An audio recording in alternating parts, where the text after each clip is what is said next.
आकाशवाणी भोपाल से प्रस्तुत है प्रादेशिक समाचार और देश प्रदेश की तमाम बड़ी खबरें।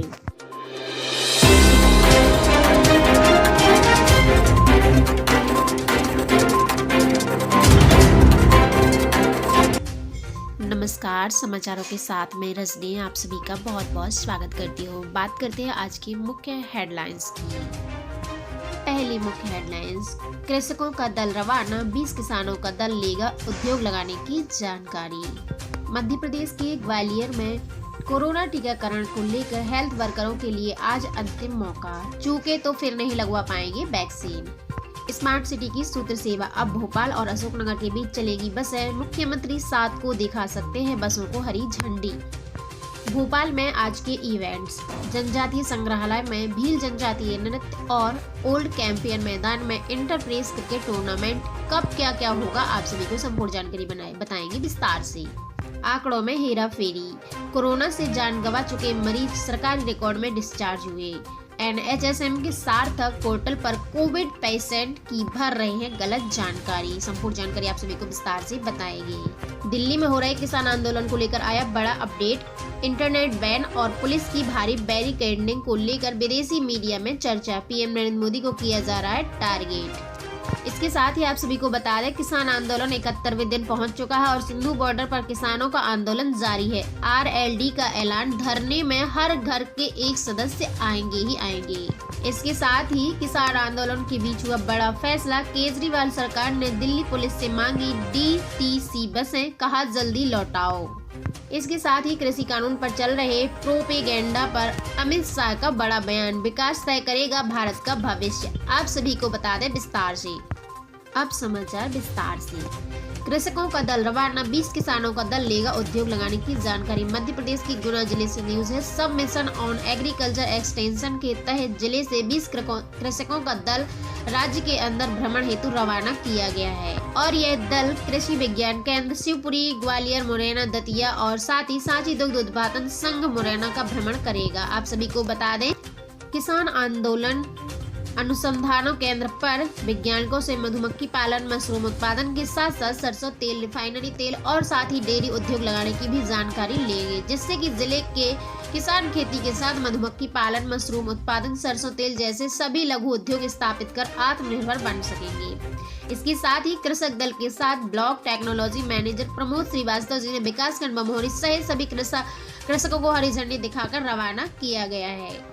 मध्य प्रदेश के ग्वालियर में कोरोना टीकाकरण को लेकर हेल्थ वर्करों के लिए आज अंतिम मौका, चूके तो फिर नहीं लगवा पाएंगे कोविड-19 की वैक्सीन। आप सभी को बता दें, कोरोना से बचाव के लिए हेल्थ वर्करों को टीका लगाने के लिए चले अभियान में बुधवार को यानी कल 3828 हेल्थ वर्करों को टीका लगवाने के लिए 23 केंद्रों पर 40 बूथ बनाए गए थे और इन बूथ पर सिर्फ 1125 हेल्थ वर्कर ही टीका लगवाने पहुंचे। जिले में 12,587 हेल्थ वर्करों को टीका लगाने का लक्ष्य था, लेकिन अब तक 8,051 हेल्थ वर्करों ने ही टीका लगवाए हैं। आप सभी को बता दें, 4536 लोग टीका लगवाने से वंचित रह गए हैं।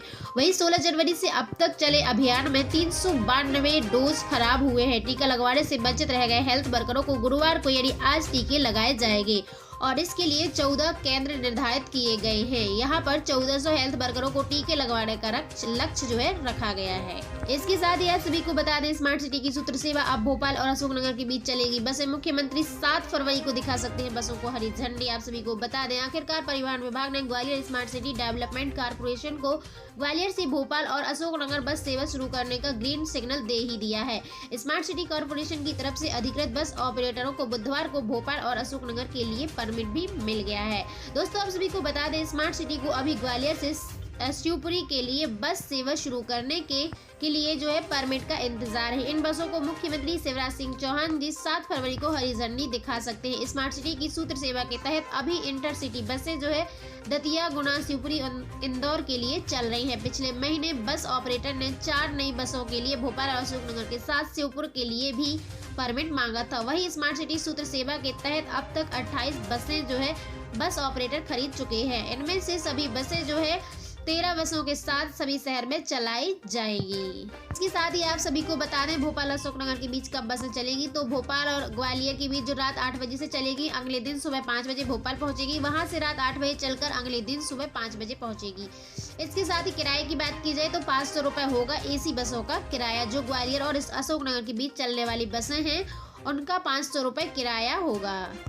इसके साथ ही आप सभी को बता दें, भोपाल में आज होंगे इवेंट्स। जनजातीय संग्रहालय में भी जनजातीय नृत्य और साथ ही ओल्ड कैपियन मैदान में इंटरप्रेस क्रिकेट टूर्नामेंट होगा। आप सभी को बता दें, आज मौसम कैसा रहेगा हमारे मध्य प्रदेश में। मौसम की बात किया जाए तो साफ और शुष्क रहेगा, शीतल दिन रहेगा। अधिकतम तापमान 32 डिग्री सेल्सियस और न्यूनतम तापमान जो है 13 डिग्री सेल्सियस रहेगा।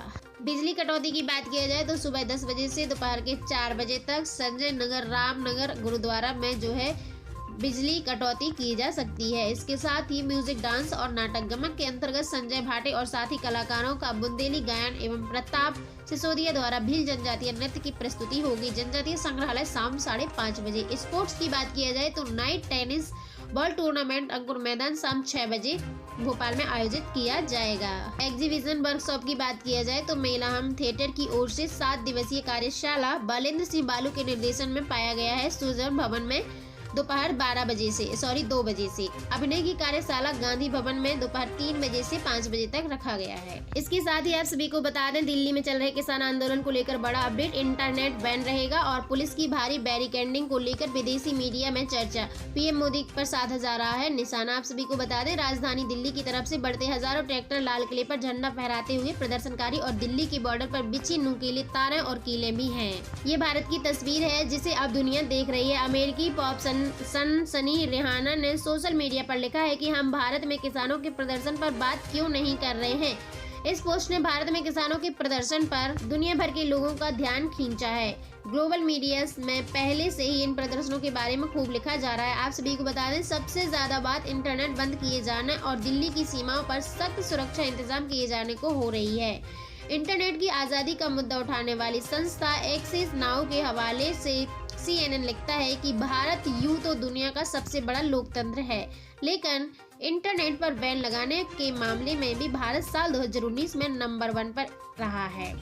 CNN ने फ्रीलांस पत्रकार मनदीप पुनिया जी को गिरफ्तार का जिक्र भी किया है। वहीं आप सभी को बता दें, भारत में किसान आंदोलन से जुड़े ट्विटर अकाउंट को भी प्रतिबंधित करने और फिर कुछ ही घंटों में बैन हटा लेने पर रिपोर्ट प्रकाशित की गई है। टाइम्स ने लिखा है कि प्रतिबंधित किए गए ट्विटर खातों से एक बात कॉमन थी कि सभी ने सत्ताधारी बीजेपी की आलोचना भी की थी, जिससे सरकार की सत्ता को चुनौती मिली थी।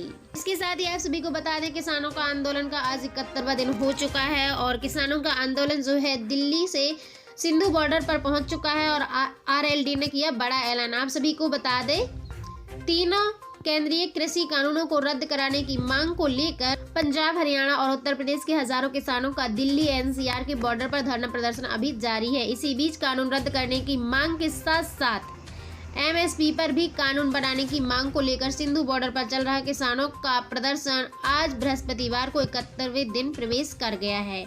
आप सभी को बता दें, धरने में हर एक सदस्य घर से शामिल होगा। मथुरा में हुई खाप पंचायत में कहा गया है कि हर घर से एक व्यक्ति के गाजीपुर बॉर्डर के धरने में शामिल होने के प्रस्ताव पर मुहर लगा दी गई है। पूर्व सैनिक संगठन और रालोद जी ने बताया है कि किसानों के साथ कंधे से कंधा मिलाकर चलने का ऐलान किया गया है। इसी के साथ आप सभी को बता दें, किसान आंदोलन के बीच एक हो चुका है बड़ा फैसला। केजरीवाल सरकार ने दिल्ली पुलिस से मांगी DTC बसें, कहा जल्दी लौटाओ। आप सभी को बता दें, कृषि कानूनों के खिलाफ चल रहे किसानों के प्रदर्शन और दिल्ली की सीमाओं पर सुरक्षा व्यवस्था के बीच केजरीवाल सरकार ने दिल्ली पुलिस से DTC बसों को लौटाने को कहा है। इसके साथ ही दिल्ली परिवहन विभाग ने DTC को निर्देश देकर दिल्ली पुलिस को प्रदान की गई 576 बसों को वापस लेने को कहा है। दरअसल DTC की ये सुरक्षा बसें एजेंसियों द्वारा किसान प्रदर्शन के दौरान आवाजाही के लिए इस्तेमाल की जा रही हैं।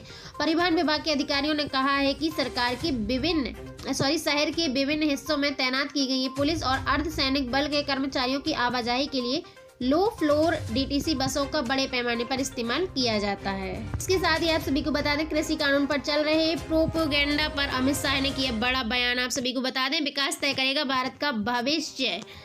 नई दिल्ली में किसान आंदोलन को लेकर छिड़े घमासान के बीच केंद्रीय गृह मंत्री अमित शाह जी ने ट्विटर के जरिए पलटवार करते हुए कहा है कि कोई प्रोपेगेंडा देश की एकता को नहीं तोड़ सकता है।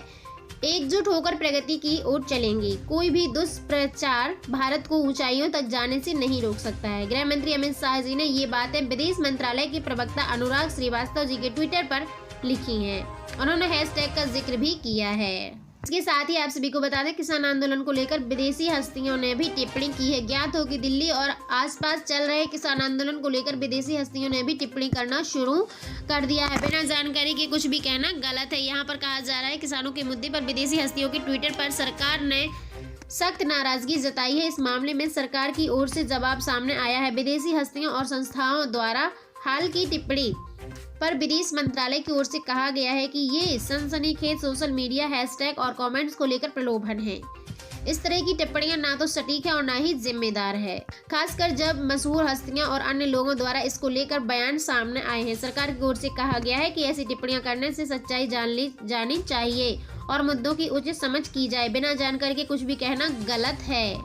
इसके साथ ही भारत की संसद ने पूर्ण बहस और चर्चा के बाद कृषि क्षेत्र से संबंधित सुधारवादी कानून पारित किए हैं। दोस्तों, ये थी आज की ताज़ा अपडेट। ऐसी संपूर्ण जानकारी को पाने के लिए आप हमारे इस चैनल पर विजिट करें, चैनल को सब्सक्राइब करें। समाचारों के साथ मैं रजनी आप सभी से अलविदा लेती हूँ।